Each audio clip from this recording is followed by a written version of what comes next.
President Zia হত্যা মামলা কি আবার নতুন করে চালু হচ্ছে? এই হত্যাকাণ্ডের বিচারের জন্যে নতুন কোনো ট্রাইব্যুনাল কি সরকার গঠন করবে? এই প্রশ্নগুলো সামনে চলে এসেছে। আমার সিক্স সেন্স বলছে, বিভিন্ন কারণে শহীদ প্রেসিডেন্ট জিয়াউর রহমানের বিচারটি অনিবার্য হয়ে পড়েছে। বঙ্গবন্ধু হত্যাকাণ্ডের বিচারের মাধ্যমে বা বিচার প্রক্রিয়ার মাধ্যমে আওয়ামী লীগ যে রাজনৈতিক সুবিধা পেয়েছিল, সেই রাজনৈতিক সুবিধার ১ নম্বর সুবিধাটা ছিল এই বিচারের প্রশ্নে সে তার যে রাজনৈতিক যে অভিলাষ, সে অভিলাষ পূর্ণ করতে পেরেছিল।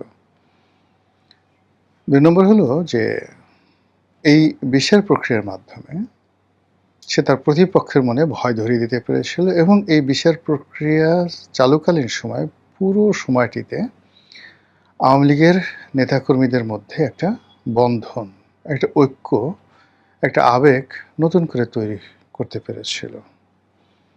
তো সেদিক থেকে বঙ্গবন্ধুর যে মৃত্যু, সেই মৃত্যুর সঙ্গে জিয়াউর রহমানের মৃত্যুর কতগুলো ফান্ডামেন্টাল যাকে বলা হয় পার্থক্য রয়েছে।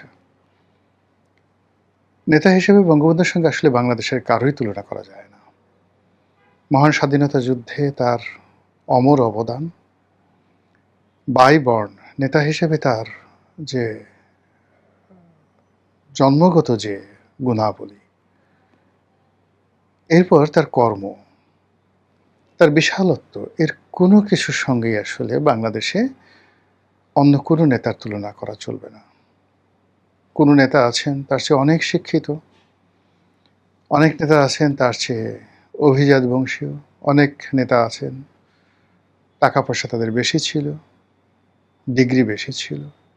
বাংলাদেশে যত রাজনৈতিক নেতা আছেন, আপনারা আসলে হয়তো অবাক হয়ে যাবেন যে যত রাজনৈতিক নেতা মানে যারা মন্ত্রী হয়েছেন, প্রধানমন্ত্রী হয়েছেন, তাদের মধ্যে সবচেয়ে বেশি প্রাতিষ্ঠানিক ডিগ্রি ছিল খাজা নাজিমউদ্দিন সাহেবের।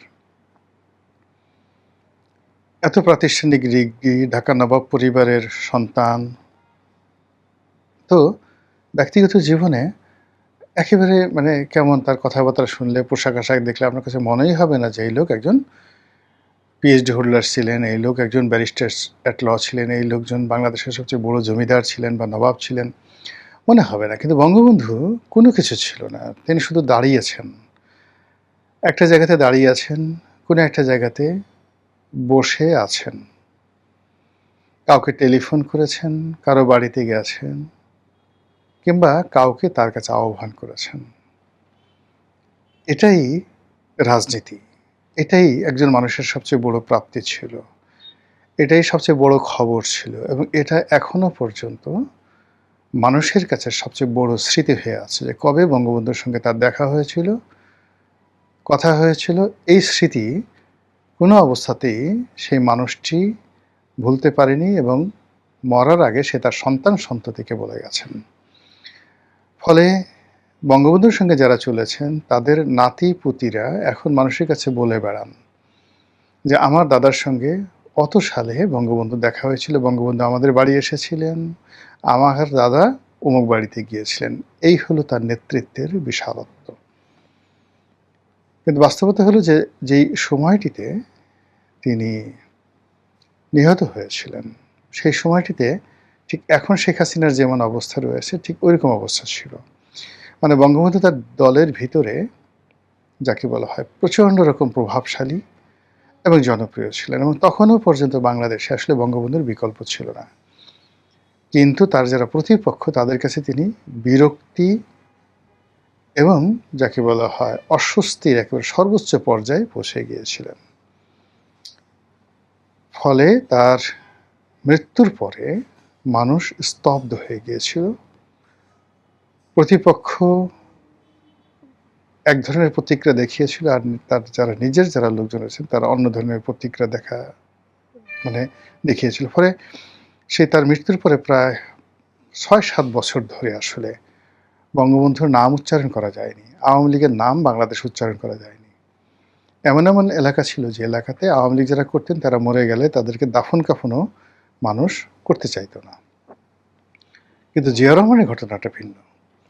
নেতা হিসাবে জিয়াউর রহমান হয়তো বঙ্গবন্ধুর একেবারে ধারের কাছেই নন পলিটিক্যালি, কিন্তু এজ এ প্রেসিডেন্ট হিসেবে তিনি প্রচণ্ড জনপ্রিয় ছিলেন সকল মানুষের কাছে, আওয়ামী লীগ, বিএনপি, জামাত সবার কাছে। মানে যারা খুব স্বার্থবাদী লোক তাদের কথা আলাদা, কিন্তু ইন জেনারেল যারা মানুষ তারা জিয়াউর রহমানকে ভালোবাসতেন, জনপ্রিয় ছিলেন। যেমন আমাদের পরিবার, আমরা মানে যাকে বলে একেবারে আপাদমস্তক আওয়ামী লীগ করি, কিন্তু যখন জিয়াউর রহমান মারা গেলেন আমাদের সদরপুর বাজারে, ওনার সেই মৃত্যু উপলক্ষে কবিতা বের হলো, সেই কবিতার একটা বই আমরা কিনলাম, কিনে সেটা পড়ি আর কাঁদি। মানে আমার সঙ্গে মানে কোনো রাজনৈতিক সম্পর্ক নেই, কিন্তু এই ছিল তার জনপ্রিয়তা। তো যা হোক, এখন সেই জিয়াউর রহমান জনপ্রিয়তার সর্বোচ্চ শিখরে যখন, ঠিক সেই সময়টাতে তিনি নির্মমভাবে নিহত হলেন। তিনি সেনাবাহিনীর মধ্যেও অসম্ভব জনপ্রিয় ছিলেন। সেনাবাহিনীর অফিসারদের মধ্যে, মুক্তিযুদ্ধপন্থী যারা কর্মকর্তা তাদের মধ্যে অসম্ভব তিনি জনপ্রিয়তা ছিলেন। এবং থার্ড হলো, তার দল ক্ষমতায় ছিল এবং তার মৃত্যুর পরে ক্ষমতাটা অন্যের হাতে যায়নি, আবার নির্বাচন হয়েছে, পার্লামেন্ট বহাল ছিল, আবার নির্বাচন হয়েছে, সেখানে জাস্টিস সাত্তার বিপুল ভোটে নির্বাচিত হয়েছেন। কিন্তু তার যে বিচার, সেই বিচারটা মূলত সামরিক আদালতে সেইভাবেই হয়েছে, এটার কোনো পলিটিক্যাল কানেক্টিভিটি খোঁজা হয়নি ওই সময়টাতে। সাম্প্রতিক সময় দেখা গেল যে ওই বিচারে, সামরিক আদালতের বিচারে, যে সাজাপ্রাপ্ত যারা ছিলেন তাদের মধ্যে একজন ধরা পড়েছে সাম্প্রতিক সময়।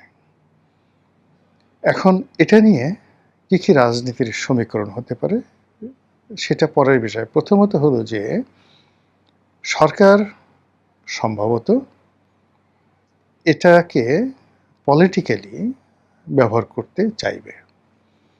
অর্থাৎ এখন শেখ হাসিনা, তারপরে আওয়ামী লীগ, এরপর অবসরপ্রাপ্ত কিছু সামরিক কর্মকর্তা যারা জিওএসএসে, তারপর ক্যান্টনমেন্টে, রাওয়া ক্লাবে, মানে অবসরপ্রাপ্ত সামরিক কর্মকর্তাদের যে সমিতি রয়েছে বা ক্লাব রয়েছে রাওয়া, এখানে এরা খুবই প্রভাবশালী, ভীষণ রকম প্রভাবশালী।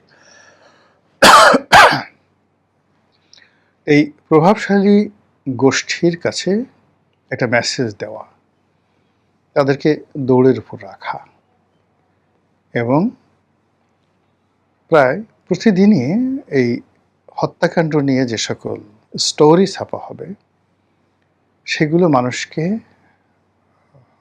ভীষণভাবে আবেগ আপ্লুত করবে। এটা নিয়ে সাহিত্য রচনা হবে, এটা নিয়ে গল্প, কবিতা, উপন্যাস রচনা হবে। আপনাদের কাছে মনে আছে যে বাংলাদেশে খুব একটা সেই মনির খুকুর প্রেম কাহিনী এবং রিমার হত্যাকাণ্ড, মানে এটাকে ইত্তেফাক এবং অন্যান্য পত্রিকা এমনভাবে ধরেছিল যে মানুষ যে কোনো আলিফ লাইলার্স চাইতেও মনোযোগ নিয়ে সেই খবরাখবর পড়তো, এবং পুরো বিচারাঙ্গনের উপর এমন একটা অবস্থা হয়ে গেছিল যে মনির খুকুর ফাঁসি দেওয়া ছাড়া আর কোনো রকম বিকল্প ছিল না। তো সাহিত্য, আজ আমরা ধরেন এজিদকে ঘৃণা করি মূলত বাংলাদেশে মীর মোশাররফ সাহেবের বিষাদ সিন্ধুর কারণে।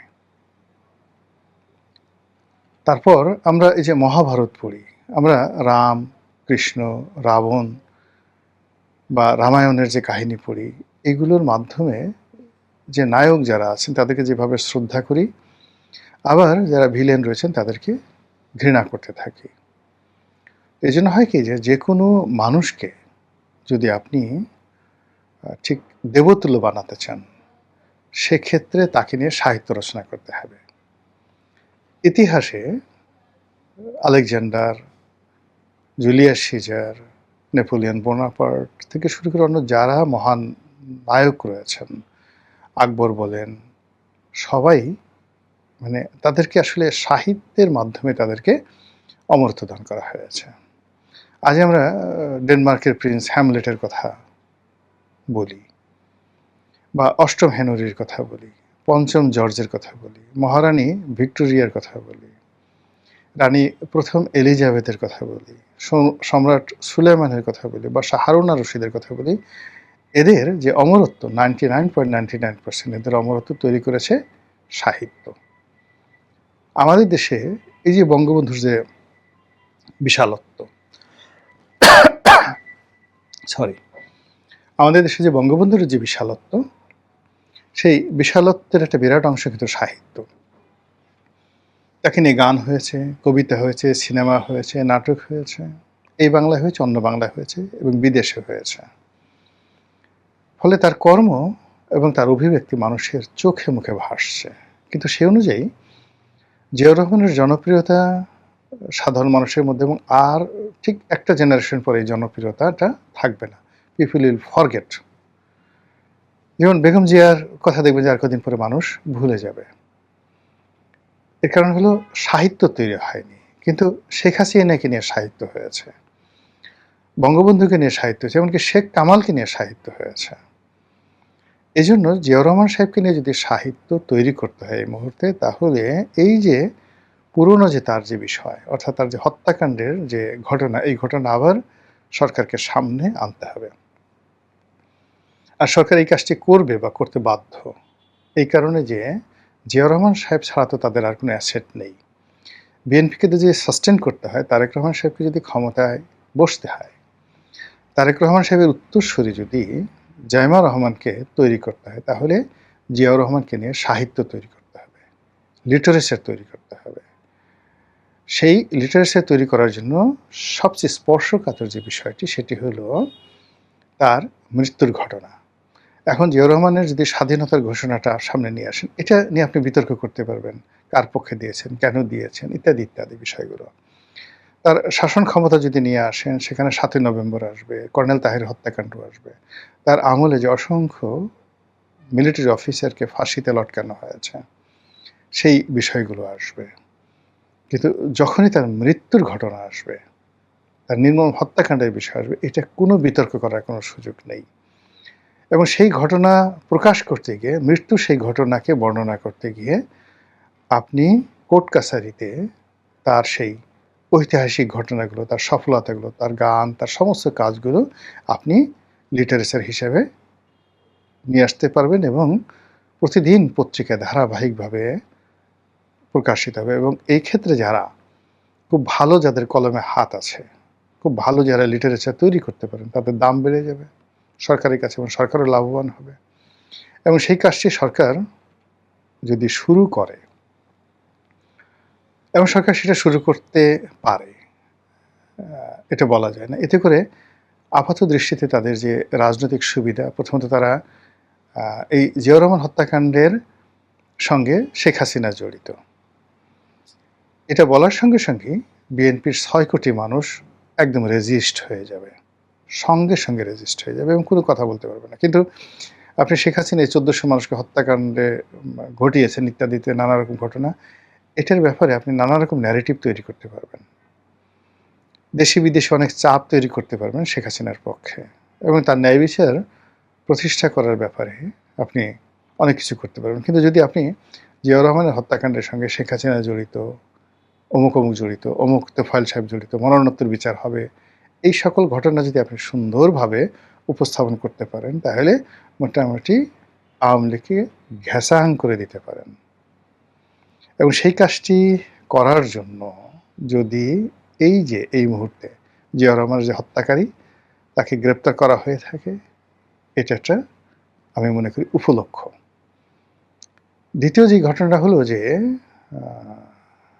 এই কাজটি হয়তো ভারত করেছে বিএনপিকে খুশি করার জন্য, কিন্তু ভারতের প্ল্যান অনুযায়ী বিএনপি যে সব কাজ করবে, নট লাইক দ্যাট। এমনও হতে পারে যে এই ঘটনার সঙ্গে এখন বাংলাদেশে একটা ভারত বিরোধী মনোভাব চাঙ্গা হয়ে আছে। তো এই জিয়াউর রহমানের হত্যাকাণ্ডের সঙ্গে ভারত জড়িত, এটা বিএনপির একেবারে তেলাফোকাও বিশ্বাস করে, টিকটিকিটারাও বিশ্বাস করে। এবং এটাকে যদি আবার মোবিলাইজ করা যায়, মার্কেটিং করা যায়, যে আওয়ামী লীগ এবং বিএনপি এবং এরশাদ জাতীয় পার্টি সবাই মিলে এই কাজগুলো করেছে। ফলে কি হলো, রাজনীতির অঙ্গনে আপনি এরকম একটা ট্যাগ তৈরি করতে পারবেন যে এটা নিয়ে আসলে কেউ কথা বলতে পারবে না, কেউ সামনে আসতে পারবে না। আসার সঙ্গে সঙ্গেই বিএনপির যে গ্রুপটি রয়েছে, মিলিট্যান্ট গ্রুপ, তারা মুহূর্তের মধ্যে দাঁড়িয়ে যাবে গদা হাতে।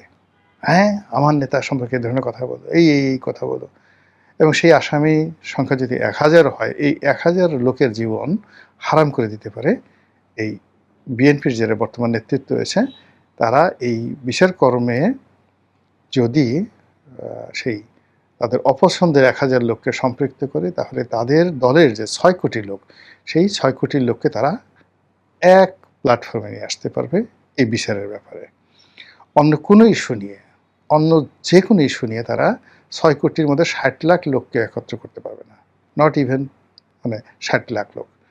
এর কারণ হলো যে এখানে পক্ষ আছে, বিপক্ষ আছে, আঞ্চলিকতা আছে। এমনকি তারেক রহমান সাহেবকে নিয়ে অনেক বিতর্ক আছে। কিন্তু যখন জিয়াউর রহমানের বিষয় এসে যাবে এবং তার হত্যাকাণ্ডের বিষয়টি এসে যাবে, তখন সঙ্গে সঙ্গে এই যে তাদের যে পলিটিক্যাল যে বেনিফিট, এই মুহূর্তে দীর্ঘমেয়াদে ক্ষমতায় থাকার বেনিফিট, এটি তারা যে ব্যবহার করবে না, এটা আমি অন্ততপক্ষে বুক ফুলিয়ে বলতে পারছি না, বা বুকে হাত দিয়ে বলতে পারছি না।